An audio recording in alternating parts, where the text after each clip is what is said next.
그 재계 순위가 삼성, 현대차그룹, SK, LG, 롯데그룹 5대 그룹 요 순위예요. SK그룹이 재계 순위 3위예요. 최태원 회장이 또 대한상공회의소 회장도 맡고 있다 보니까 굉장히 이제 상징적인 인물이고, 근데 그분의 이혼 소송이 그냥 재계의 이혼 소송도 아니고 그 이상의 의미가 있습니다. 역사적으로도. 역사요? 오늘 그 이야기 좀 해드리려고. 왜냐면 모르는 분들이 많아. 12월 6일일 거예요. 서울 가정법원에서 이제 판결이 나와서 대서특필이 됐죠. 해서 최태원 회장과 노소영 관장. 근데 이제 화제가 됐던 건 재벌의 이혼뿐만이 아니라 뭐 위자료라든지 재산 분할, 그게 핵심이었는데, 재산 분할은 665억 원, 위자료는 1억 원 포함을 해서 한 666억 원 정도의 위자료와 재산 분할 이야기가 나오는데, 요게 많아 보여요? 아니에요. 그 이야기를 해드리려고 합니다. 오늘 반전이 많습니다. 요게 이제 두 분이 88년도에 결혼하기 직전의 사진입니다. 리즈 시절. 자, 그런데 2022년 12월 6일로 와서 보면 반소에 의하여 원고와 피고는 이혼한다. 원고가 최태원 회장, 피고가 노소영 관장입니다. 요거 중요해요. 잠시 후에 설명해 드릴게요. 그리고 원고는 피고의 위자료로 1억 원, 재산 분할로 665억 원을 각각 지급하라. 이런 이야기가 나왔어요. 반소라고 말씀드렸잖아요. 거기에서 피고가 누구였죠? 노소영 관장이었죠. 왜 그렇게 됐냐면은 이혼 소송에서 피해를 본 사람이 누구냐를 따져보면 돼요. 근데 이제 여자 쪽이었던 거죠. 이혼 소송을 먼저 건 거는 최태원 회장이었어요. 나중에 노소영 관장이 나도 이혼할 거야 라고 하면서 반소송을 건 거죠. 그렇게 해서 맞소송을 걸었다라는 게 2019년에 기사화가 크게 됐던 거고, 최태원 회장은 2018년 2월에 그리고 노소영 관장은 2019년 12월에 각각 이혼 소송을 서로가 서로에게 제기를 했어요. 근데 말씀드린 것처럼 노소영 관장 측이 승소를 한 거예요. 왜 그랬을까? 바로 이 우리나라는 유책주의를 채택하고 있기 때문이에요. 뭐냐면 유책, 즉 책임이 있는 사람이 책임을 져야 된다. 책임이 없는 사람을 쫓아내도록 해서는 안 된다. 책임이 없는 사람을 법적으로 보호를 해야 된다. 그게 바로 유책주의예요. 그러니까 먼저 바람핀 사람, 먼저 나쁜 일을 한 사람이 이혼을 청구해서 이혼이 성립이 되도록 하는 거를 우리 법원은 허용하지 않는 겁니다. 그게 바로 유책주의예요. 그래서 반소를 건 노소영 관장이 승소를 한 거고, 그 반대되는 개념이 파탄주의라는 거예요. 저 사람들 누가 잘못이 있건 간에 사실상 혼인이 파탄이 났으니 그냥 저 사람들을 계속 살도록 하는 게 과연 맞느냐, 그냥 이혼을 시켜주는 게 맞다. 그게 파탄주의입니다. 그러니까 미국을 비롯한 많은 나라들도 이제 파탄주의 쪽으로 좀 흐름은 가고 있다고 해요. 근데 아직 우리나라는 유책주의에 있습니다. 자, 그러면 이 두 분이 왜 이혼을 하게 됐을까? 사실 최태원 회장이 센세이션을 하나 일으킨 게 있습니다. 2015년인데 이때 재계뿐만이 아니라 언론계가 발칵 뒤집혔어요. 그냥 단순히 재벌의 이혼이 아니라 그 이상의 엄청난 일이 벌어졌습니다. 그게 뭐냐면 2015년 12월 29일 기사인데, 이게 아마 일면에 올라갔을 거예요. 최태원 회장이 자기 부인과 결혼 생활을 계속하기 어렵다라는 걸 신문사에 편지를 보냈어요. 그 자필 편지가 언론사 일면이 있고 대서특필이 됐고, 모든 언론이 기자들이 이거 보고 와, 이거 뭐야? 아니 재벌 회장님이 나 이혼하고 싶어요 고백을 한 거야. 상상을 해봐. 얼마나 황당하다고 표현을 해야 될까? 아무튼 자연인 최태원이 고백을 하려 합니다. 이렇게 마음의 위로가 되는 한 사람을 만났습니다. 저와 그 사람과 사이에 아이가 태어났습니다. 또 제가 평소 동료들에게 강조한 것 중 한 가지가 바로 솔직입니다. 예, 장점인지 뭔지는 모르겠습니다. 하여튼 많이 솔직하셨습니다. 솔직하게 옛날에 선물 옵션 많은 사람들이 재산 분할에 관심을 가졌어요. 근데 금액이 아까 665억 원이라고 했죠. 위자료 1억 원 빼고. 근데 원래 노소영 관장이 청구한 재산 분할 금액은 1조 3천억 원대였습니다. 주식회사 SK 있죠. 지주사. 최태원 회장이 17.5%를 갖고 있어요. 그 절반을 다 달라. 그 절반이 약 1조 3천억 원 정도 규모가 됩니다. 왜 부부는 이혼할 때 보통 이제 재산 분할 반반 이 되는데, 그게 아니라 그냥 주식도 아니고 현금 665억 원일까? 근데 재판부는 이렇게 이야기를 했어요. 노소영 씨가 주 SK 주식의 형성 유지, 가치 상승에 실질적으로 기여했다고 보기가 어렵다. 그러니까는 이거는 혼인 생활을 통해서, 그리고 노소영 관장이 직접적으로 가치를 유지하거나 상승시키는 데 도움이 된 게 없기 때문에 이거는 특유 재산으로 판단을 해야 된다. 그래서 재산 분할 대상에서 제외를 했다. 라는 건데, 특유재산이라는 건 그겁니다. 부부가 결혼을 해서 함께 형성한 재산이 아니라 결혼하기 전에 배우자가 상속 증여를 받았거나 배우자 혼자의 힘으로 올렸거나, 그래서 저 사람만의 재산이기 때문에 분할 대상 자체가 되지 않는다라는 그런 개념이에요. 근데 노소영 관장은 약간 억울할 수도 있어요. 아니 왜 내가 SK를 이렇게 키우는데 도움이 안 됐다고? 근데 그 백그라운드, 역사를 이제 모르시는 분들을 위해서 준비한 건데, 예, 뉴스원 유튜브를 가져왔습니다. 잠깐 보실게요. 생전의 인연은 좀 어떻게 되시는지.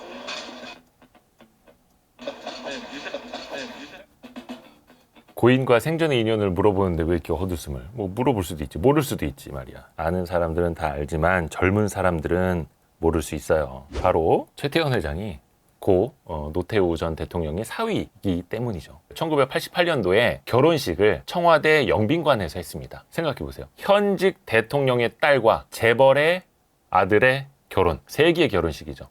이 세기의 결혼식이 청와대에서 열렸습니다. 여기서부터 이제 또 중요한 이야기가 시작이 됩니다. 노소영 관장 입장에서 이게 억울할 수도 있을 거예요. SK그룹이 성장하는데 노태우 정권의 도움을 받지 않았을까? 이건 이제 현재도 좀 논란이 있는 부분이기는 한데 88년 9월, 그러니까 노태우 대통령 취임 직후에 두 사람이 청와대에서 결혼을 했다라는 거고, 그러면 대통령 정권 하에서 SK그룹이 도움을 안 받았겠느냐? 당시가 29, 28, 25, 21가 아니라 29, 28 이때였습니다. 여기에서 빠지지 않고 등장하는 한 회사가 있습니다. 유공 들어봤어요? 유공이 뭐냐면 대한석유공사예요. 근데 석유공사를 두 글자로 해서 유공이라고 불렀던 거예요. 공사는 뭐예요? 공기업이잖아, 공기업. 근데 공기업을 SK그룹이 인수했다니까? SK그룹의 모태는 선경그룹입니다. SK가 이 선경의 SK예요. 민영화된 석유공사를 1980년 11월에 인수를 하게 됩니다. 근데 이때 어때죠? 이미 군사정부가 사실상 들어선 후예요. 쿠데타를 벌인 이후죠. 자, 그거 생각해 보시고. 요 유공마크 기억하시는 분들이 있을 텐데, 옛날에 그 유공 코끼리 축구단이라고, 노태우 전 대통령이 신군부 보안사령관이던 시절입니다. 1980년이면. 근데 그때 아까 이제 비화 같은 게 이제 하나 둘씩 나왔죠. 그의 비서실장이었던 안병호 전 수방사령관이 월간조선과의 2010년 인터뷰에서 이런 이야기를 했습니다. 유공은 원래 삼성 몫이었다. 근데 막판에 선경그룹으로 바뀌었다라고 이야기를 했어요. 또 하나, 전 그 동력자원부 장관이었던 최동규 전 장관의 에세이집에서 그때 유공을 선경그룹에 넘기게 한 사람은 보안사령관이었던 노태우라고 전두환 전 대통령이 전했다라는 게 이제 에세이집에 나왔다고. 이건 이제 언론 기사에 다 나온 내용입니다. 그 1988년 8월 30일 한겨레 기사 보면은 선경에게 유공을 좀 안겨주기 위해서 인수 조건을 변경하는 특혜까지 줬다. 이게 당시 기사로도 남아 있습니다. 그러니까 이 군사정권 하에서 과연 선경그룹이 노태우의 도움을 안 받았느냐, 약간 그런 논란이 지금도 있는 거예요. 또 하나 중요한 거 있습니다. SK그룹이 뭘로 제일 유명하죠? 텔레콤. 그치. 이동통신 사업에 진출하게 된 계기도 노태우 정부에서부터 시작을 합니다. 1990년 6월에 이동통신사업자 경쟁체제로 도입을 합니다. 그전에는 하나가 있었어요. 한국이동통신이라고, 이것도 공기업이었어요. 근데 야, 이거 회사가 하나밖에 없으니까 여러 회사들을 경쟁체제로 도입을 해서 발전을 시키자라는 게 이제 시작이 돼서 92년에 이 이동통신 사업자를 선정을 하게 됩니다. 1, 2 사업자를 이제 만들게 되잖아요. 그러면 조건이 뭐였냐면 당시에 얘를 민영화하는 거였어요. 1 사업자를 정부가 갖고 있지 말고 민영화시키자. 그래서 더 발전을 시키자. 근데 그러려면 어떻게 돼? 또 다른 민영 경쟁자가 있어야 되니까 제2 이동통신 사업자도 선정을 하고 얘도 민영화하고 이런 걸 시작을 했던 게 90년, 92년 요때 이야기입니다. 근데 당시에 뛰어든 게 선경그룹하고 포항제철, 지금 포스코그룹, 그리고 코오롱 그룹, 이렇게 3사가 경쟁을 했는데 최종적으로 당시에 선경그룹이 선정이 됐습니다. 근데 어떻게 되겠어? 당연히 저거 사돈 기업 특혜 주는 거 아니냐 논란이 엄청나게 일었다고 합니다. 당시에. 그래서 일주일 만에 선경그룹이 그럼 우리 그거 안 하겠습니다. 그래서 손을 뗐다고 하는데 그 배경이 어떤 게 있었냐면, 지금으로 따지면 과학정보통신기술부 최신부에서 사업자 선정 기준을 갑자기 바꾼 거예요. 그리고 주관적인 평가 배점도 있었다고 하는데 그걸로 선경그룹에다가 점수를 더 많이 줬다는 겁니다. 이렇게 논란이 커지니까 그 다음에 이제 대통령 대신 김영삼 대통령, 그러니까 대선 후보 시절에 이거 논란이 너무 많다. 제2사업자 선정을 대선 뒤로 미뤄야 된다. 이렇게 주장을 했어요. 그래서 대선 이후로 연기가 됐습니다. 그런 과정들이 막 생겨서 선경그룹도 논란이 너무 많으니까 그럼 우리 일단 안 할게요. 이렇게 좀 손을 들었다라는 거예요. 김영삼 정부로 이제 정권이 넘어가고 나서 제1 이동통신을 민영화하게 되고 제2 이동통신 사업자도 함께 선정을 하게 됩니다. 그게 이제 추진이 되는데, 그때 그래서 정부가 이거 뭐 논란도 많은 사업이니까 아예 민간에게 선정 작업도 맡겨버리자 라고 해서 전국경제인연합회 전경련에다 위임을 하게 됩니다. 근데 마침 그때 전경련 회장이 선경그룹의 최종현 회장이에요. 최태원 회장의 아버지. 그러니까 또 어때?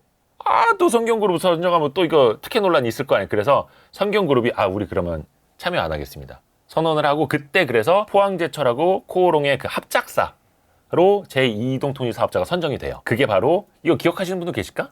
신세기 이동통신입니다. 옛날에 017. 근데 여기까지만 놓고 보면 그래서 성경그룹이 뭐 이동통신사 못 가져간 거잖아. 근데 반전이 있습니다. 제가 위에 전화위복이라고 썼죠. 이게 이제 017 신세기통신, 신세기 이동통신의 이름을 바꿨는데 신세기통신을 그래서 포항제철, 코오롱이 시작을 했던 거고, 근데 이거를 놓쳤어. 근데 더 좋은 일이 벌어집니다. 성경그룹이 민영화된 제1의 통신사 한국이동통신을 인수한 거예요. 그게 바로 1994년에 생긴 일이었고, 근데 99년에 그러니까 약간 포항제철 포철하고 코오롱그룹이 017 신세기통신을 좀 경영을 하면서 뭔가 좀 잘 안 됐었대. 그래서 그거를 아예 성경그룹이 신세기통신까지 인수를 해버립니다. 그렇게 해서 어떻게 됐느냐? 여러분이 많이 알고 계시는 011과 017을 다 SK그룹이 안게 됩니다. 그게 지금의 SK텔레콤. 그래서 이동통신에서는 지금도 확고한 1위 사업자가 된 겁니다. 이런 히스토리가 있는 거예요. 노소영 관장이 아트센터 나비의 관장이라고 했잖아요. 그 나비가 바로 이 SK의 나비예요. 통신하고 화학 있죠. 이게 나비의 두 개의 날개예요. 여기에다가 SK, 이게 나비의 모양이에요. SK 로고. 이 나비의 양 날개, 통신과 화학을 어떻게 해서 달게 됐다? 두 가지의 날개를 군사정권 시절에, 그리고 군사정권 직후에, 당시에 거의 뭐 노태우 정권의 어떤 특혜 아니면 성경그룹이 이렇게 커질 수 있었겠느냐라는 이야기들이 현재도 계속 나오고 있는 겁니다. 노소영 관장 입장에서는 억울하지. 우리 아버지가 그렇게 많이 신경 써줬는데 근데 재산 분할을 660억밖에 안 해줘? 그래서 이제 이혼하시는 분들은 이 특유 재산에 대해서 알고 계셔야 될 것 같은, 부부 공동의 노력으로 일군 재산이 아니라 혼인 전에 이룩한 재산이거나 혼인 중에 취득한 재산이라 하더라도 상속이나 증여를 받은 재산 또는 이러한 재산을 기초로 하여 형성된 재산은 재산 분할에 포함이 되지 않는다. 그래서 노소영 관장은 1조 3천억 원이 아니라 665억 원만 재산 분할을 받게 됐다. 오늘도 혹시나 유익하셨다면 까먹기 전에 지금 바로 좋아요부터 좀 눌러주시면 감사하겠습니다. 그리고 또 전체 알림 설정해 주시면 유익한 정보를 와이스트를 통해서 계속 받아보실 수 있습니다. 그래서 알림, 구독, 좋아요, 댓글, 다른 영상 보기. 오늘도 와이스트리 감사합니다.